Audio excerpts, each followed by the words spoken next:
This is RTV6 News at 6, working for you. Canceled games and missed practices, all because a high school baseball field isn't getting mowed. We take the concerns from the team to the school. A situation to where the prices are low and seemingly going lower, and yet the job still needs to be done because you got to get something in the ground. Rain preventing Indiana's farmers from planting crops. The impact on our economy. Up and away, temperatures are marching toward 80 degrees when our rain chances will climb as well. Now at 6, baseball season is in full swing in central Indiana, but it's been a bit rough for some charter high school kids playing at the Diamond on the near south side. The grass is tall, not mowed, and parents are concerned about safety. RTV6's Paris Lubell is digging into this problem. It's led to canceled games and missed practices. The team says the grass is just too high, and it's hard to see from the outside. But once you take our drone inside, you can see really how tall that grass is and why the team says they keep missing all these practices. When it comes to baseball, the Diamond is supposed to be well kept and the grass cut. But this high school field is different. When it's up past your knees and baseballs can be hidden in the grass, that's too high. This field is about a block and a half away from Emmerich Manual High School. It's been the school's field for generations, but today it's a far cry from what RTV6 cameras captured 16 years ago. There's no way kids can even practice on it safely. They can't have a game, and the kids are getting frustrated. Jeff Breeding's son is a junior on the baseball team. Jeff himself also has deep roots at the school. Proud graduate of '87.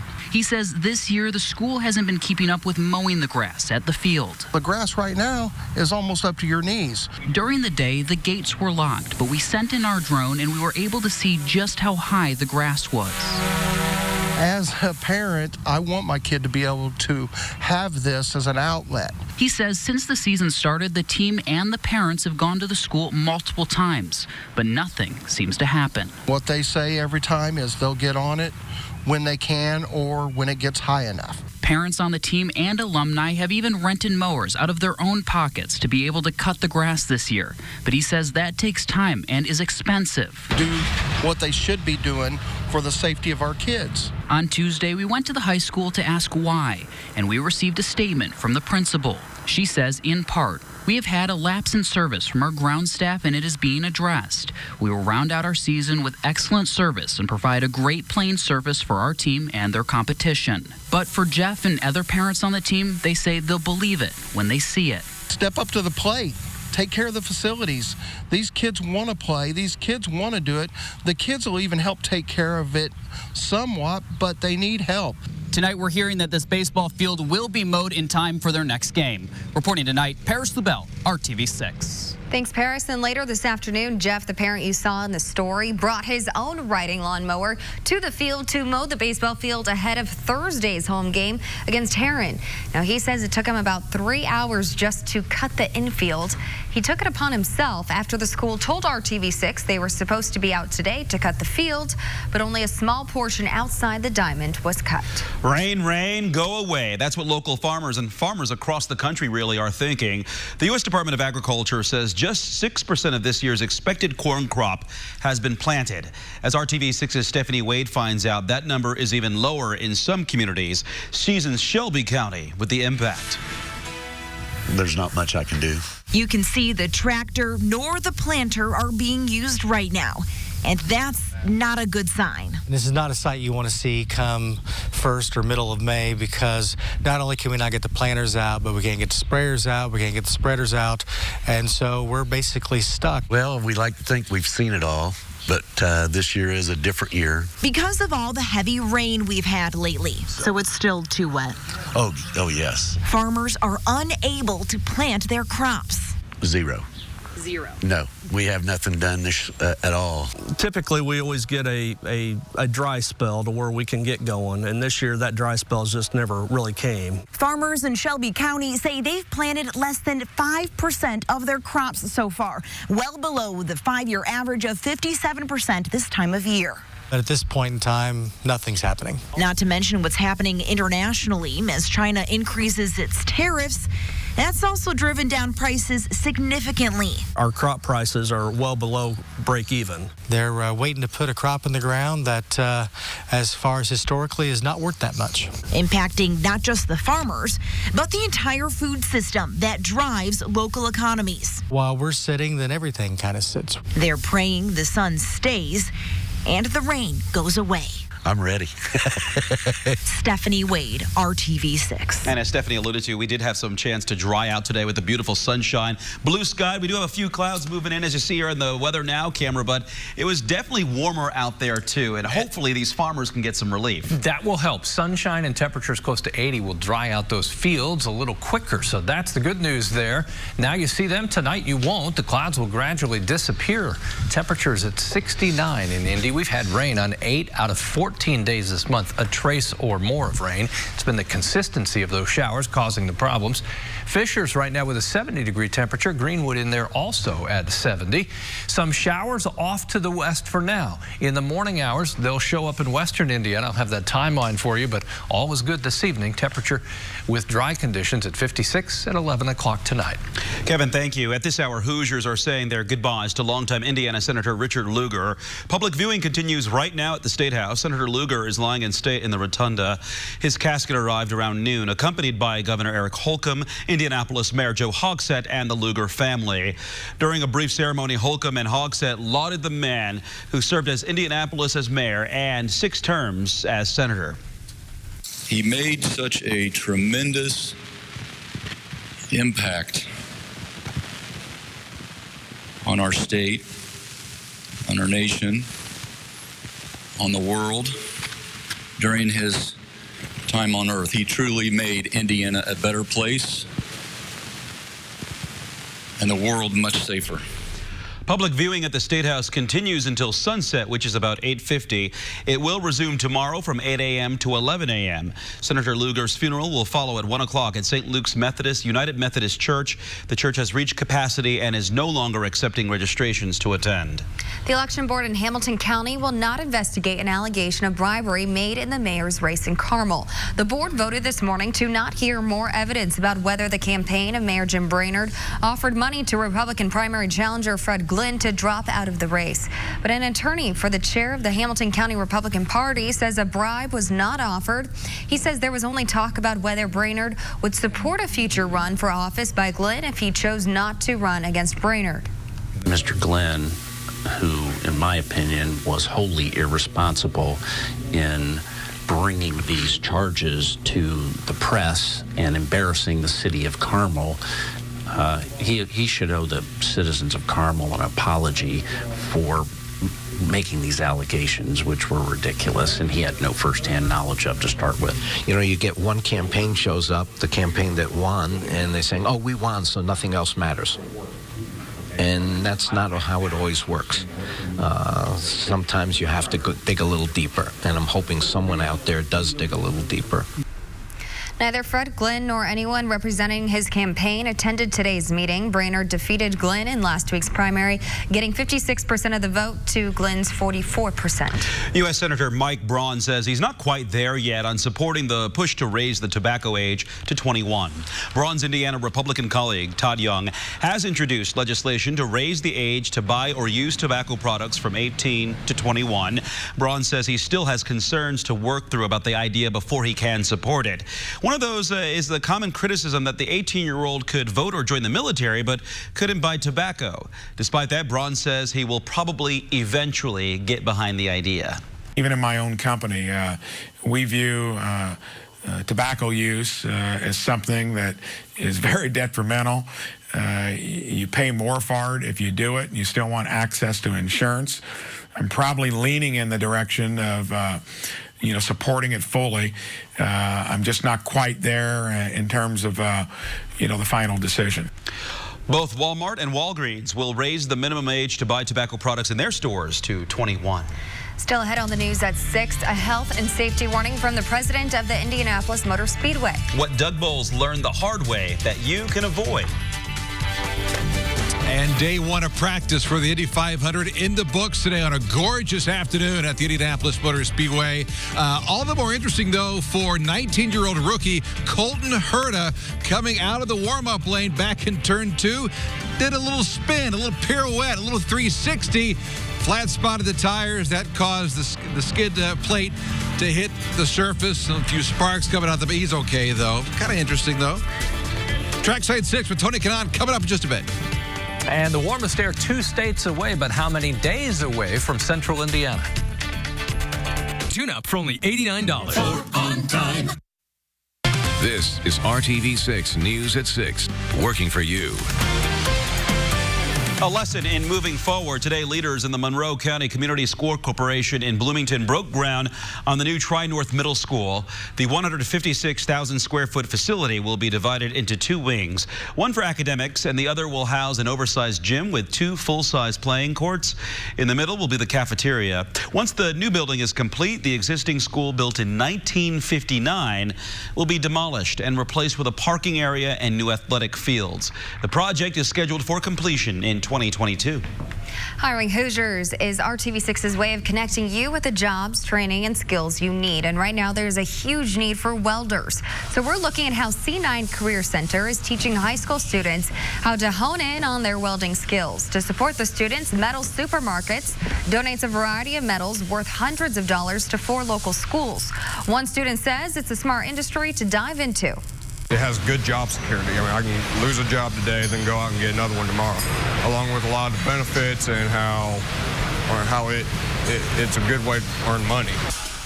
It's projected 500 jobs will be added to the Indiana welding industry by 2020, along with classes for high school students. Central 9 also provides programs for adults. Instructors say it's a popular class, so they fill up quickly. Find the story on our app to find out how to get involved. Throughout the 70-year history of Channel 6, there have been some reporters that you just knew were going to cover certain types of stories. Jack Reinhart had the police and crime beat. Gary Dick had the corner on business reporting, and Norman Cox was a fixture at the State House. Norman came to Channel 6 in December of 1976 to replace Reed Duffy on the State House beat.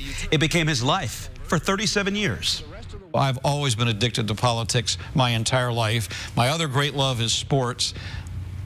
What could you like better than the legislature? It's politics, and there's a scoreboard up there, and there's a game every day, and somebody wins and somebody loses. It's just fascinating. My only regret was that Indiana had a part-time legislature, so I only got to do it 2.5 to 4 months a year, and I was doing other stuff.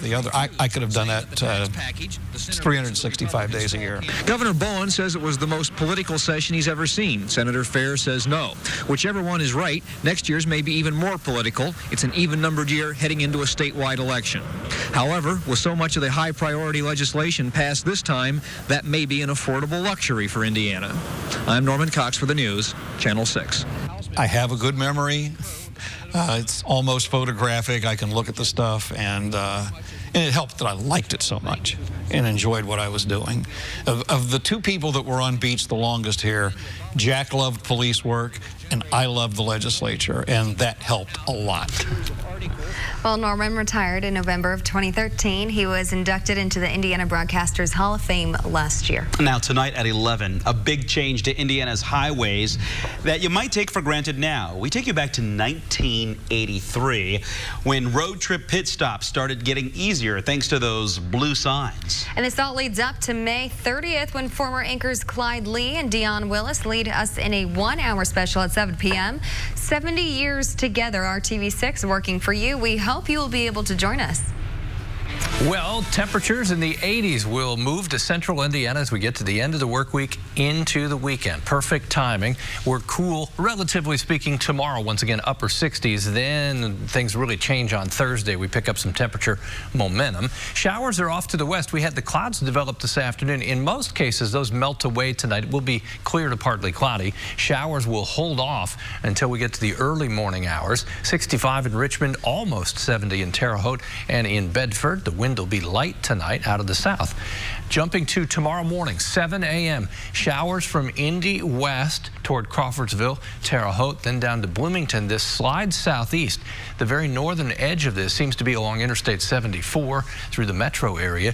All will move out by the afternoon hours tomorrow. Temperatures, they'll struggle to hit 70. That's a realistic goal, though.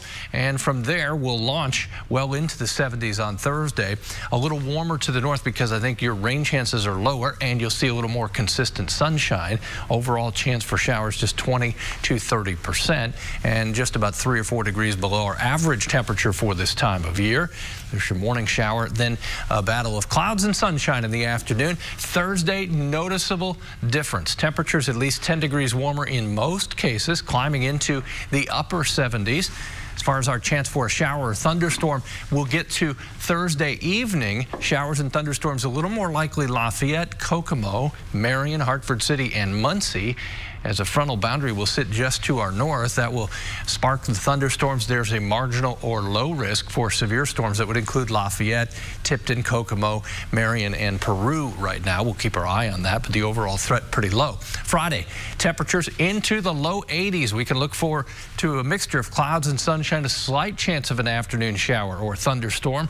We'll step into the weekend with temperatures in the low 80s both Saturday and Sunday. The difference between the 2 days, chance for some afternoon thunderstorms on the Sunday. 7-day forecast, we put it together once we get the warmth, and we'll hold on to it. Latest 6 to 10 and 8 to 14 day outlook calls for above average temperatures, which means well into the 70s. Enjoy that summer-like feel. Yes. It's looking more like race time. Yeah, that's what I'm thinking. All right, well, the drivers are hoping to make the 500 hit the track today for the first day of practice. We want to go trackside with Dave First and Tony Kanaan. Hey, guys. They're giving away some pace car rides, so there's a long line of fans that are in line to do just that. Are you getting in line? No, they don't let me in line. Are you kidding me? No one's more interested in the weather right now than all the drivers. That includes you. This weather's fantastic, right? It was an awesome day. No wind, very little wind towards the end, 6 miles an hour. So everybody thought their cars were perfect today.